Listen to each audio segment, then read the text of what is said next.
मैं फख्र से कहता हूं कि मैं हिंदुस्तानी हूं। इसी हिंदुस्तान में सत्य अहिंसा पे चलने वाले महात्मा गांधी जी का जन्म हुआ। इसी हिंदुस्तान में देश की आजादी में आजाद हिंद फौज बनाने वाले देश के स्वतंत्रता सेनानी सुभाष चंद्र बोस जी का जन्म हुआ। इसलिए मैं फख्र से कहता हूं कि मैं हिंदुस्तानी हूं। इसी हिंदुस्तान में लौह पुरुष कहे जाने वाले सरदार पटेल जी का जन्म हुआ। इसी हिंदुस्तान में समाजवादी चिंतक लोहिया जी का जन्म हुआ। इसलिए मैं फख्र से कहता हूं कि मैं हिंदुस्तानी हूं। इसी हिंदुस्तान में देश की आजादी के आंदोलन में हंसते हंसते फांसी के फंदे पे चढ़ जाने वाले शहीद भगत सिंह, राजगुरु, सुखदेव, अशफाक उल्लाह खां जैसे लोगों का जन्म हुआ। इसलिए मैं फख्र से कहता हूं कि मैं हिंदुस्तानी हूं। इसी हिंदुस्तान में अपने स्वाभिमान से समझौता नहीं करने वाले, चाहे घास की रोटी खानी पड़े, महाराणा प्रताप जैसे योद्धा का जन्म हुआ, पृथ्वीराज चौहान जैसे योद्धा का जन्म हुआ और महारानी लक्ष्मीबाई जैसी योद्धा का जन्म हुआ जिसकी तलवार बिजली की तरह चमकती थी, दुश्मनों के दिल दहल जाते थे। इसलिए मैं फख्र से कहता हूं कि मैं हिंदुस्तानी हूं। इसी हिंदुस्तान में वीर शिवाजी महाराज का जन्म हुआ जिसकी तलवार से आग निकलती थी और दुश्मन अपना मैदान छोड़ के भाग जाते थे। इसलिए मैं फख्र से कहता हूं कि मैं हिंदुस्तानी हूं। इसी हिंदुस्तान में समय समय पे समाजवादी चिंतक पैदा हुए, समाजवादी विचारक पैदा हुए जो समाज को नई दिशा देते थे। राजा राम मोहन राय, बाल गंगाधर तिलक, विपिन चंद्र पाल जैसे लोगों ने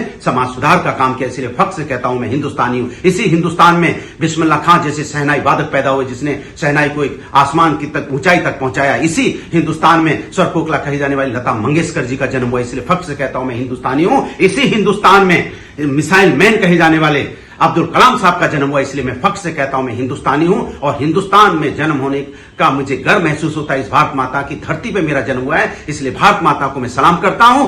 जय हिंद। नमस्कार, मैं हूं मानक गुप्ता।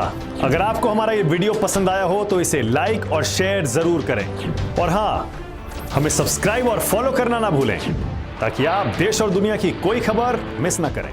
तो जुड़े रहिए हमारे साथ और देखते रहिए न्यूज़ 24।